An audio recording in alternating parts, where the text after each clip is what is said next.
Garuk gambar di sini. Iya. Sekali aja. Dari sini, Pak. Iya, nah, apa. 1, 2, 3. Dari sini. Orang kan biasa selalu 1, 2, 3, mau sekali-kali setengah, ceret.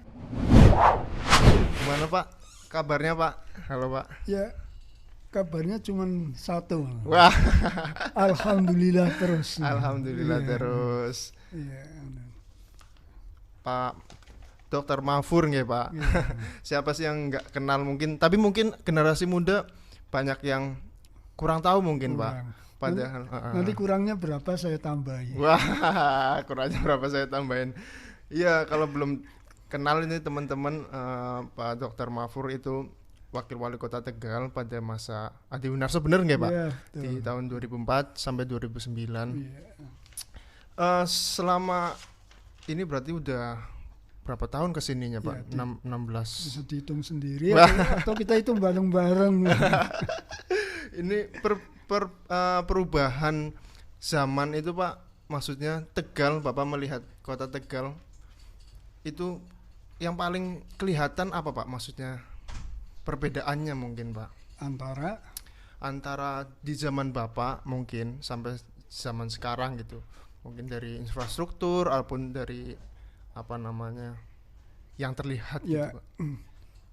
yang jelas ini kan kota ya, kota Tegal. Oke. Artinya ditinjau dari berbagai aspek, tentunya harus di atas, misalnya kabupaten dan sekitarnya dan sebagainya. Karena lingkupnya juga kecil Iya. dibanding yang luas-luas itu, jadi pembangunan itu bisa bergerak lebih cepat, ya, dibanding yang dibanding yang daerah lebih luas yang gitu. lebih luas, lebih banyak penduduknya Iya, dan iya. anggarannya kurang. yang jadi repot gitu. Sementara Kota Tegal itu anggarannya memadai karena PAD-nya juga tinggi, Cukup tinggi. IPM-nya lumayan tinggi. Jadi ini juga faktor-faktor yang menggerakkan percepatan pembangunan gitu ya. Indeks pembangunan masyarakatnya IPM. Iya. Oke. Berarti terlihat sekali, Pak, maksudnya perkembangan dari infrastruktur, dari apa namanya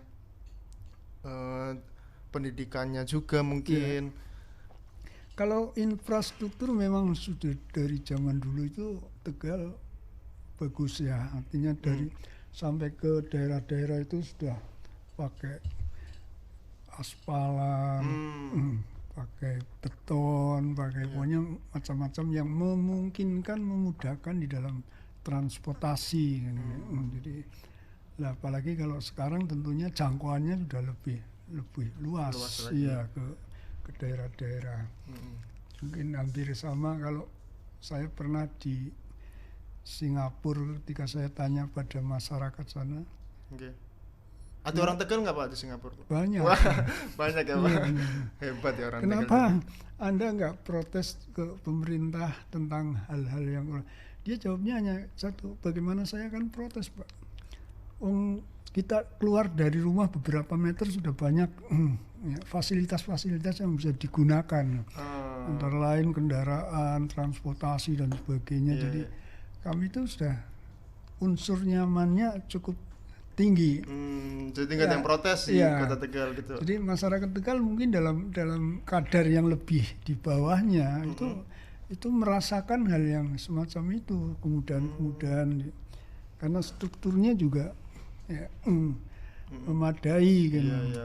Mau kemana-mana juga gampang gitu. Ada Gampang, pasar, iya. ada. Saya kalau bercanda pada waktu itu misalnya di kabupaten mau berkunjung ke tingkat desa itu harus perjalanannya lama. Saya bilang saya cukup naik sepeda sampai. Terheran-heran pasti orang Singapura, Pak, melihat atau mendengar itu.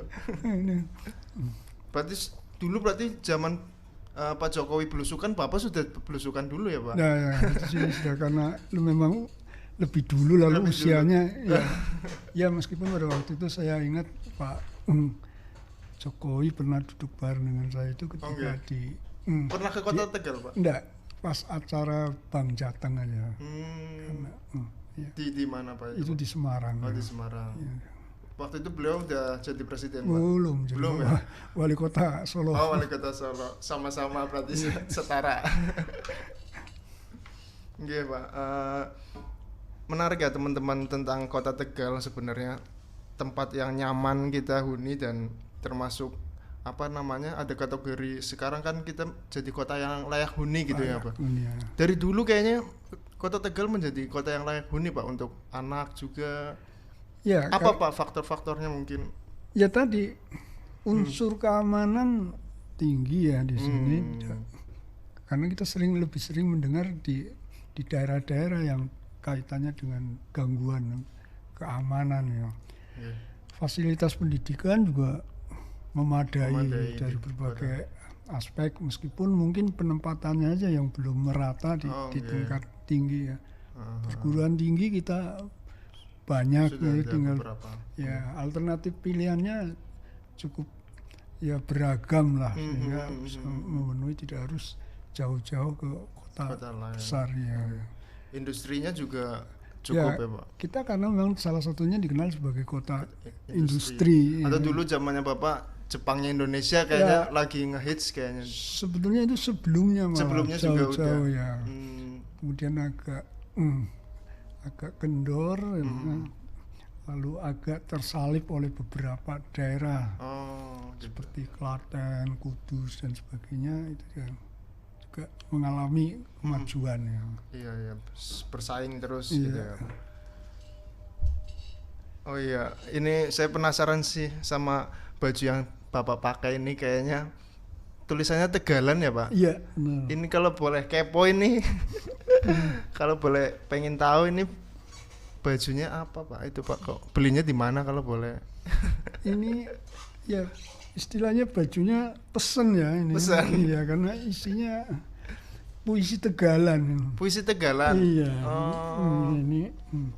Iya, Dugal, ada Dugal, ya. ada puisinya siapa, Pak? Puisinya ini, Pak Mahfur sendiri? Iya, benar, saya nulis sendiri. Ini kalau di bahasa Indonesia kan itu, karena ini wawancaranya bahasa Indonesia ya. Iya. Tegal secuil ya, nggak apa-apa sih, Pak. Iya. Jadi judulnya Dugal atau Marah. Judulnya Dugal? Iya, Marah. Okay. Jadi marah itu kan jadi puisi saya bilang. Marah terhadap apa ini, Pak? Nah, marah. Marah itu mudah. Siapa saja bisa. Betul. Tetapi marah dengan kadar yang sesuai kepada orang yang dimaksud, dengan cara yang baik, tujuannya becik, waktunya tepat, itu yang susah. Berarti banyak sekali Pak syaratnya untuk Dugal angel ya, Pak. Syaratnya banyak ya. Jadi istilahnya bukan Dugal yang sembarangan. Iya. Kayaknya kalau udah bisa mengukur kedugalan itu kayaknya jadinya sabar, Pak, nggak bisa. Jadi kalau sabar itu kan orang katakan sabar ya sabar, tapi kan ada batasnya. Iya, ada batasnya. Kalau saya katakan kalau ada batasnya itu namanya baru belajar sabar. Tetap dugalan ya, berarti ya belum sabar ya. Iya, soalnya Pak Mahfur kan juga terakhir sering banget dari dulu ya, maksudnya fokus dengan bahasa Tegal ya, Pak. Bahkan dari mulai Kongres Bahasa Tegal nggih, Pak? Ya. Itu bisa diceritain sedikit, Pak, maksudnya kenapa Pak Mahfur ikut memperjuangkan bahasa Tegalan gitu, Pak, di kota Tegal ini? Ya, sebenarnya begini, jadi istilahnya bahasa lokal ya. Jadi bahasa lokal itu kan sangat diperlukan, bukan hanya sekedar mempertahankan, tetapi mengembangkannya. Itu sudah dinas di dalam Al-Quran. Kalau ingin menyampaikan sesuatu dengan mudah, komunikatif dan sebagainya, maka gunakanlah bahasa kaumnya, kalau istilahnya kan dia. Kalau enggak nanti akan kesulitan. Lah, fakta-fakta itu sering saya jumpai ketika saya menggunakan bahasa Tegalan di daerah lain, ya, dengan saya pandang dia berasal dari sekitar itu, lalu menjadi mencair. Jadi lebih komunikatif ya, Pak? Enggak. Ya, memang sih, walaupun bahasa Tegal kan biasanya dianggap selalu katakanlah rendah atau apa sih, kayaknya kurang sopan gitu Pak. Apa bener Pak? Saya katakan itu zaman dulu kala. Oh, Kuna mencit. zaman kuna. Sekarang harusnya Sekarang bisa. sudah tidak kan, ya, Pak? bahasa Tegal itu ada misalnya sastra, itu kan indah Indah, disusun sedemikian rupa, dipilih. Kalau dulu sebetulnya itu bahasa gaulnya saja. Bahasa gaul. Yang ketika orang lain mengatakan semacam tadi rendah, tapi sebetulnya itu kan keakraban. Keakraban, Iya, ya. karena So- rendah dipahami, jadi Iya. ya itu kan boleh saja sifatnya sementara. Iya. Tapi justru dengan itulah menarik. Hmm. Ya, bahasa Tegal digunakan oleh para artis-artis. Seorang mahasiswa datang ke saya lalu bercerita, Pak Mafur, saya ini dari Unikom, ya, Universitas Komputer Bandung, ya. Oke. Saya justru oleh dosennya diminta membuat skripsi yang judulnya Bahasa Tegal. iya, iklan yang dari bahasa Tegal. Iklan-iklannya dari bahasa Tegal. Iya, itu kan menarik nih, ternyata punya daya tarik lah.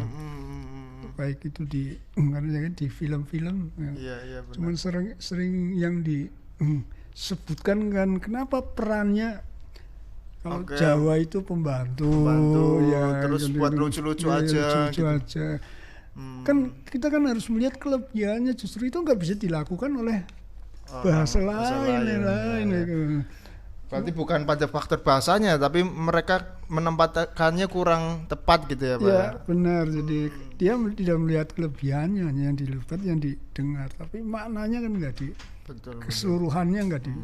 Iya, makanya akhirnya menjadi bahasa Tegal kayaknya lucu-lucu nanto gitu, kayaknya diejek. Tapi itu menarik ya Pak, maksudnya kalau dulu mungkin bahasa Tegal termasuk yang bahasa ngoko istilahnya Pak, maksudnya bahasa bahasa sehari-hari segala macam. Walaupun kalau kita menganggapnya tidak ada kasta ya Pak, karena bahasa Tegal berarti semacam karakter orang Tegal egaliter itu Pak. Egaliter, jadi yang kan kesetaraan gitu. Iya, jadi ketika orang ngoko itu kan justru kelebihan dalam hal keakrabannya. Okay. Tapi telinga lain mungkin melihatnya bahwa itu kasar. Kok kayak kasar ya kan, enggak santun kayak gitu loh. Padahal kita bisa saja kesantunannya dalam hal menggunakan kata kerjanya saja. Contohnya gimana Pak? Ya misalnya sampean pan tindak mendi kayak gitu. Tindaknya itu seakan-akan dikromokan, dihaluskan. Berarti caranya ya, lebih ke caranya. Perbuatannya ya, tindakannya yang dilakukan. Jadi bahasa itu kan sebenarnya nggak ada ya tinggi rendah atau halus kasar. Kalau di Solo di level-level kan justru kita kelebihannya cukup 1-2 level sudah bisa ya, komunikatif. Benar. Tidak membatasi, itu seperti karakter orang Tegal yang egaliter ya, itu ya Pak. Ya, memang egaliter ya. Iya. Bapak juga menerbitkan buku-buku Tegalan kan Pak, dari yang saya tahu dari Warung Poci itu yang dulu di Suara Merdeka Pak. Itu udah berapa buku, kayaknya banyak ya Pak? Ya, saya nulis buku ada sekitar 12-an ya. 12 buku? Iya. Ada buku SMA, ada buku perguruan tinggi, ada buku umum ya untuk wacana umum. Lalu ada Tegalan. Kalau Tegalan baru kemarin peluncuran yang keempat. Iya. Warung Poci keempat. Itu bahasa Tegalan, berarti yang terakhir Bapak tulis tentang bahasa Tegalan Pak. Ya. Maksudnya cerita tapi bahasanya menggunakan bahasa Tegal. Iya. Dengan bahasa Tegal. Judulnya apa Pak kemarin Pak? Terakhir. Yang kemarin istilahnya bersyukur sanjerone musibah. Bersyukur sanjerone musibah. Ya. Wah, ini berat ini Pak. Ya. Itu memang kedalaman dan keluasan makna. Kedalaman dan luasan makna. Ya. Jadi di setiap musibah itu sebenarnya di dalamnya ada hikmah, ada karunia. Nah itu yang harus disyukuri, itu itunya. Itu di dalam musibah itu Pak. Iya. Walaupun kita mesti kan kena musibah pasti kayaknya agak susah untuk mana sih mencari-cari hikmahnya mana, apa kita lebih ke merasa nelangsanya nggak sih Pak kalau itulah justru di situ diperlukan tadi ya, pemahaman makna.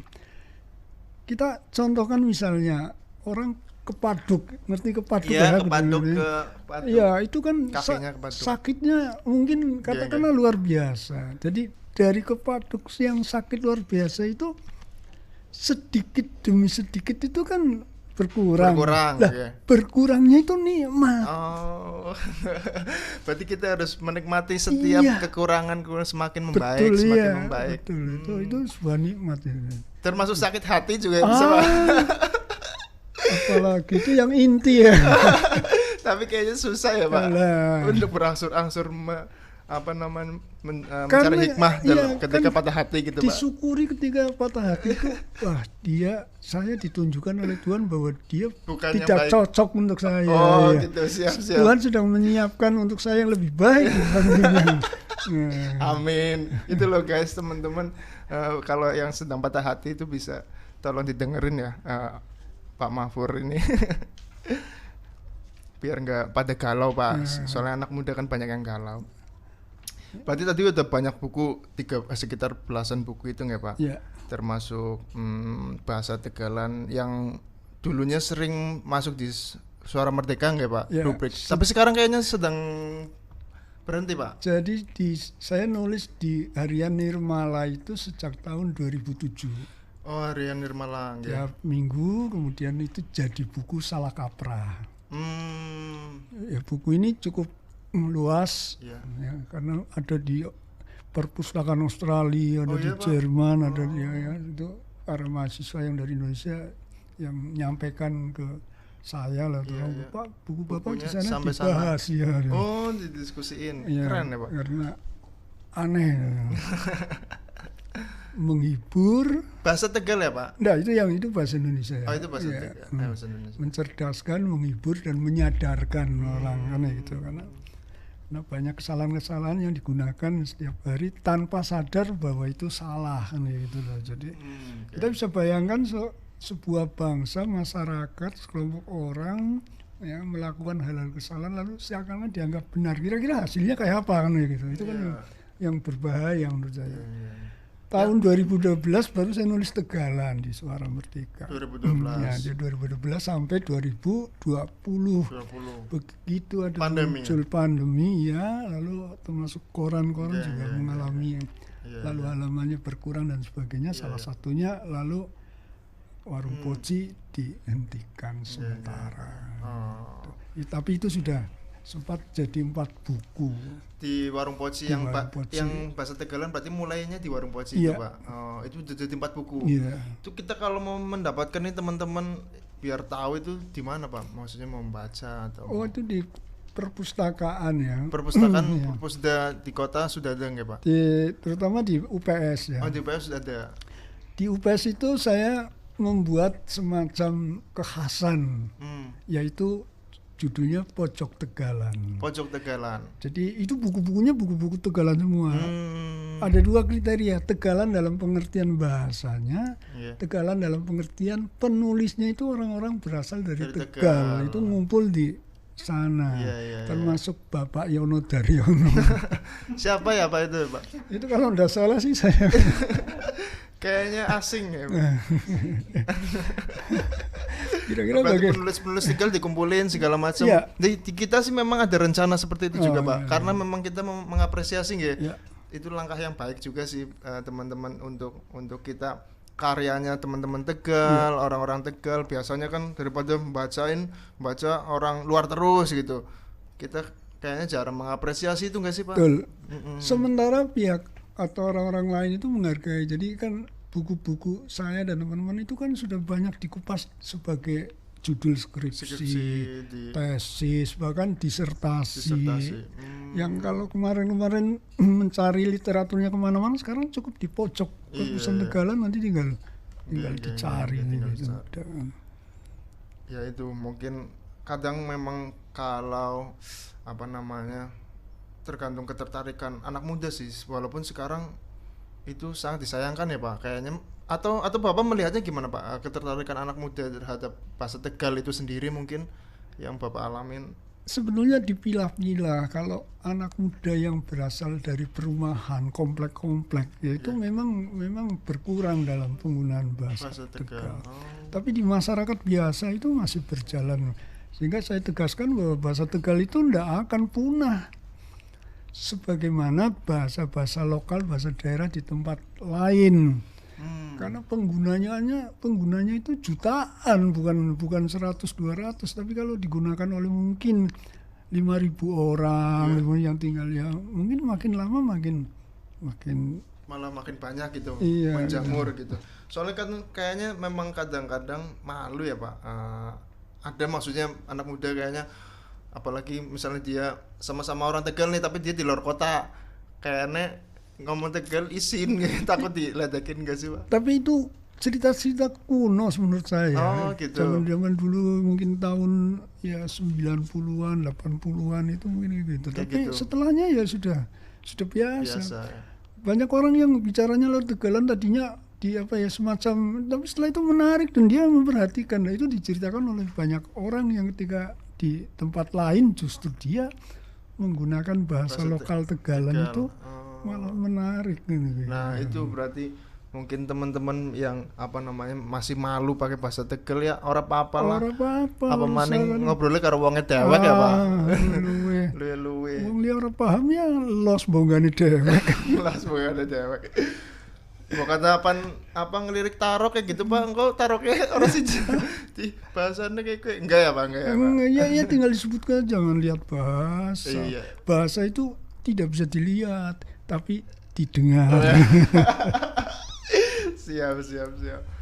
Pak tadi terkait Kota Tegal sih Pak, mungkin dari Bapak ada semacam pesan atau motivasi Pak untuk generasi muda dan apa namanya biar lebih cinta pada Kota Tegal atau dan lain-lain gitu Pak. Ya, saya kira Kota Tegal saat ini mengalami berbagai kemajuan.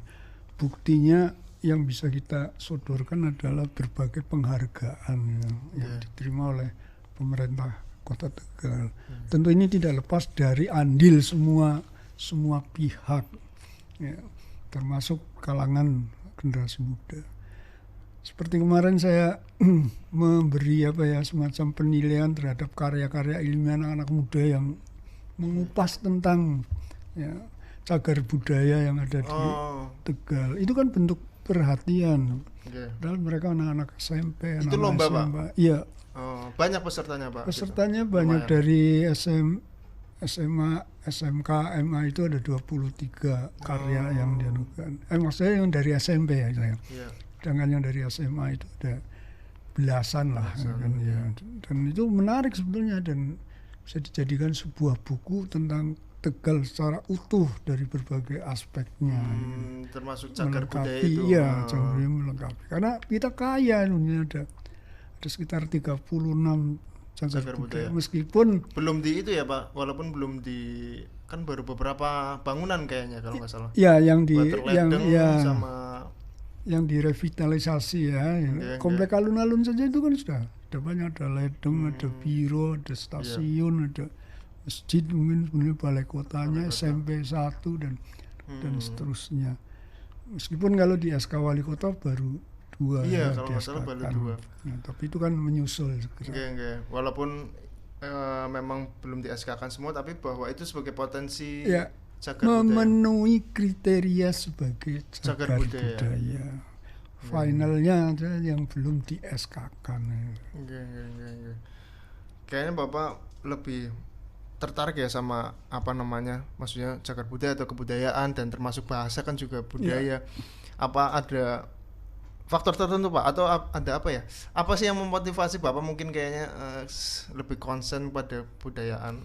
Sebetulnya tidak juga ya, tapi kalau pikiran saya, saya punya dalil begini: kuasai satu bidang, tapi pahami banyak hal.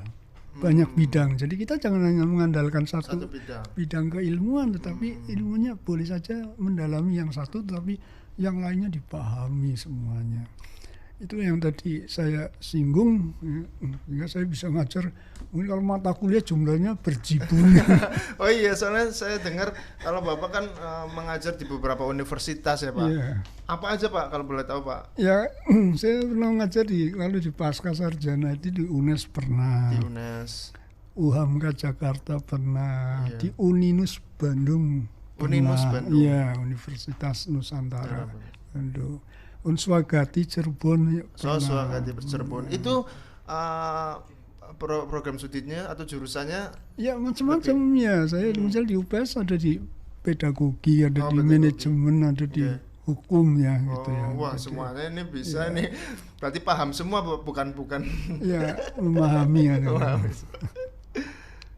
Ya ini teman-teman kayaknya memang patut dicontoh sih Pak Mahfur ya Pak, karena biar generasi muda juga apa sih namanya punya mimpi-mimpi Pak untuk membangun kotanya segala macam, melalui mereka biar lewat pendidikan bisa lewat kebudayaan.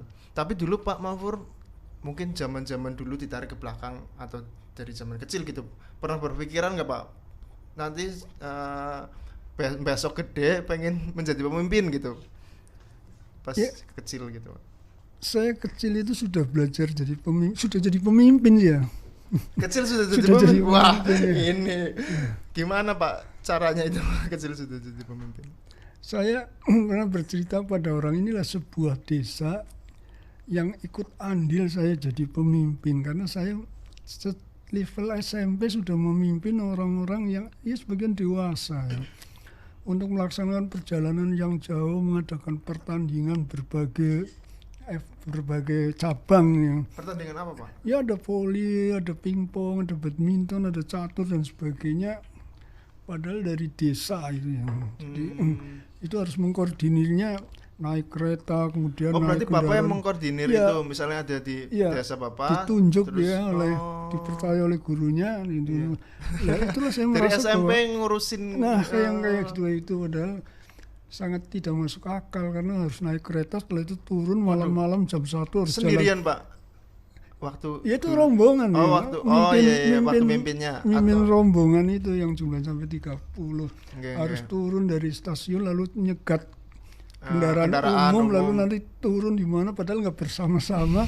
Setelah itu jalan kaki sekitar 3 kilo ada pada malam hari jam. Jadi itu juga memberi semacam bekal.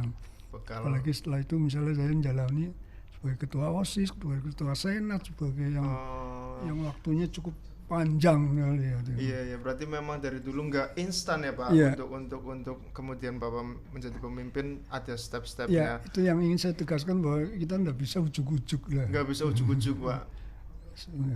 Harus ada apa namanya prosesnya yang panjang ya Pak. Ya. Oke. Monggo Pak diminum dulu.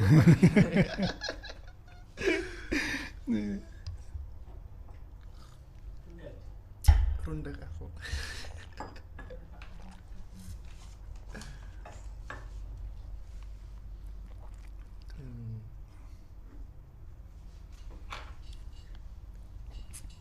Kalau tadi Pak yang menurut Bapak perbedaan yang mencolok banget mungkin Pak, sangat mencolok di zamannya Bapak mimpin sama zaman sekarang, artinya yang paling terlihat mungkin itu menurut Bapak apa sih Pak?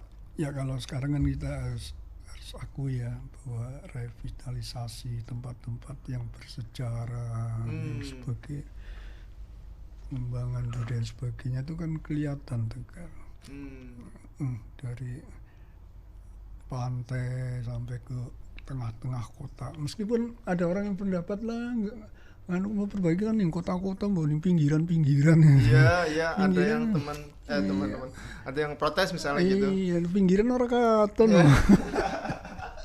Orang kena di sawang ya Pak. Jadi infrastrukturnya juga sudah meningkat. Itu yang paling terlihat ya.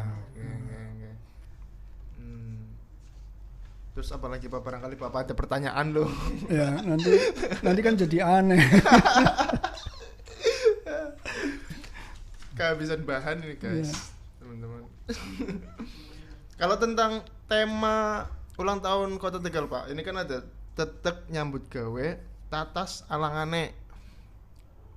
Ada refleksi apa dari Bapak Pak kalau dari tema itu? Ya itu kan bisa dipahami ini. Satu tadi, bahwa bekerja itu perlu ketekunan, konsistensi, ya.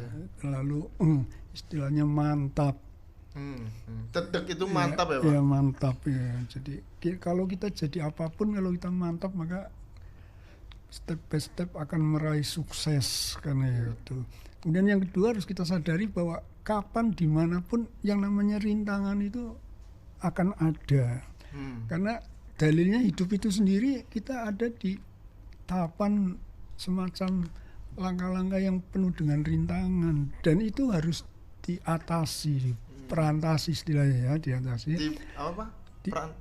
Perantasi itu diberesi ya. Ya. Perantas jadi diatasi, bukan untuk dihindari tapi dihadapi dan diselesaikan masalahnya. Lah alangannya maksudnya itu lebih ke situ ya Pak. Misalnya ada halangan kita harus hadapi, jangan melipir malahan Pak. Melipir malahan enggak itu ya.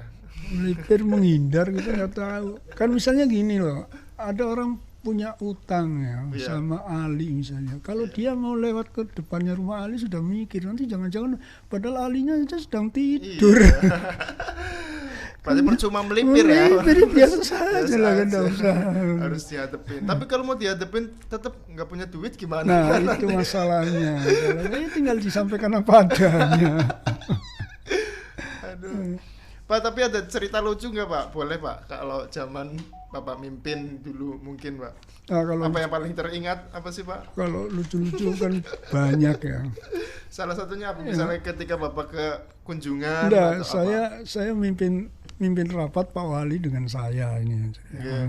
Ketika Pak Wali mimpin rapat itu di mana Pak? Itu di Balai Kota. Di Balai Kota. Kemudian ada orang atau ya semacam kepala bagian atau apa ya staf. Itu berbicara. Nah, Pak Wali kan ya mengingatkan. Itu coba yang di belakang jangan bicara sendiri gitu. Saya sedang memimpin rapat ini nanti kalau lihat. Nah, setelah giliran saya sampaikan itu yang disampaikan Pak Wali bukan Anda bicara sendiri, tapi Anda bicara dengan temennya. Sebab kalau Anda bicara sendiri namanya kentir. Aduh, langsung ketawa semua. Jadi kan adem ya. Ya sudahlah itu pokoknya seperti yang Pak Mafur sampaikan. Kalau bisa sendiri kentir ya guys, jangan bicara sendiri.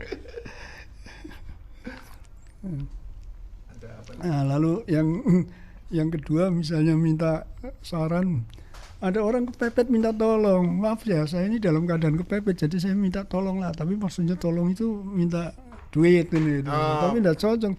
Lalu oh iya saya tolongin dengan doa supaya semoga segera tidak kepepet. Itu kalau minta tolong masih banyak maunya ya, biasanya. Dengan alasan kepepet ya kita doakan supaya tidak kepepet.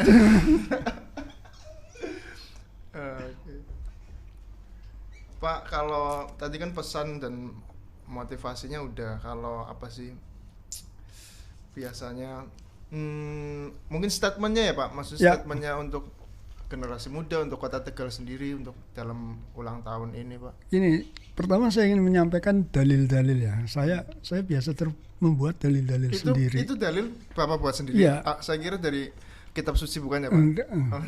Ada yang landasannya itu. Ya. Misalnya begini, kita harus lebih baik ya hari ini dibanding kemarin. Besok harus lebih baik dibanding sekarang. Menurut saya itu kurang. Kalau untuk ibadah pribadi sendiri memang meningkatkan. Ya. Tapi kalau ingin dibandingkan dengan organisasi lain, daerah lain itu tetap ketinggalan. Maka saya buat dalil di sini lebih baik dibanding di tempat lain. Lah itu baru jagoan.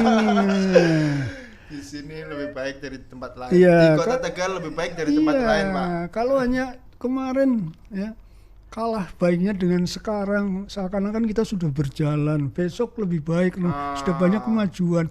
Tapi tempat lain berlari, kita lari, tempat lain melompat. Jadi kita merasa banyak kemajuan, tapi sebetulnya masih ketinggalan. Wis kayak kue kadang-kadang, mari kita kejar ketinggalan. Ketinggalan kudu dikejar ya. Kudu ini kemajuan.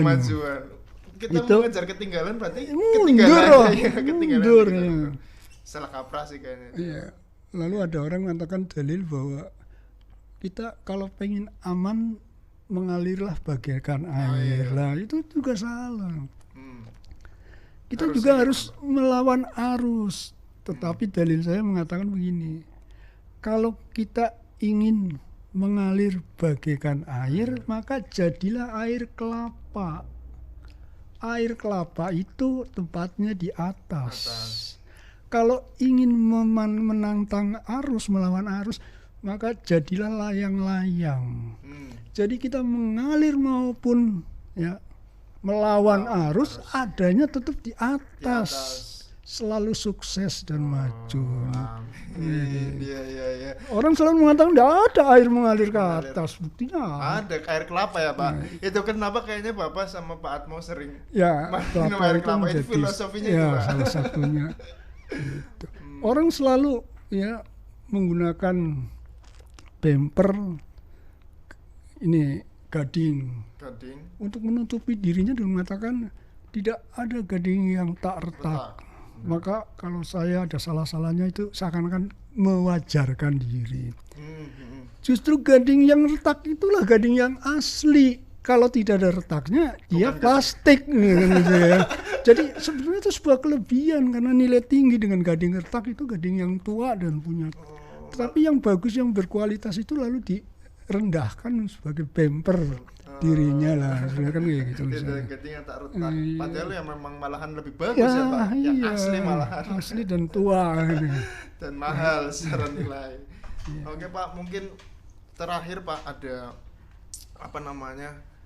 kayaknya teman-teman pengen, karena tadi Bapak sempat sedikit bicarain tentang puisi Pak, puisi Tegalan. Bisa nggak Pak sedikit saja mungkin seberapa penggal puisi untuk closingnya Pak? Oh Pak ya. Puisi Tegalan Pak, silakan Pak. Saya akan bacakan puisi, judulnya ini yang menarik bagi kalangan milenial. Ya. Kesepian kebanyakan kekasih. Waduh. Angel paning bae ya, kekasih aku oleh sepi. Kesepian kebanyakan kekasih. Aduh, aku satu be angel nemu. Iya Pak. Ini menceritakan tadi orang muda yang banyak kekasihnya, tetapi dia kesepian. Pendengar, pemirsa, mohon sabar sebentar karena ini butuh waktu merenung setiap kalimat di dalam puisi ini. Siap. Supaya ada sadar diri. Karena sebagai closing, jadi serius berarti ini Pak. Saya bacakan ya. Kesepian kebanyakan kekasih. Sekian, terima kasih. Wassalamualaikum warahmatullahi wabarakatuh. Waalaikumsalam warahmatullahi. Iya. Terima kasih Pak Mafur atas kedatangannya. Itu serius Pak, itu sebenarnya. Iya. Terima kasih Pak Mafur sekali lagi. Wah, saya nggak menyangka ini teman-teman puisinya sungguh dalam dan sangat panjang ya. Ya, sampai jumpa lagi teman-teman di edisi berikutnya. Saya Enang dan saya bersama Pak Mafur. Terima kasih. Assalamualaikum warahmatullahi wabarakatuh. Waalaikumsalam warahmatullahi wabarakatuh.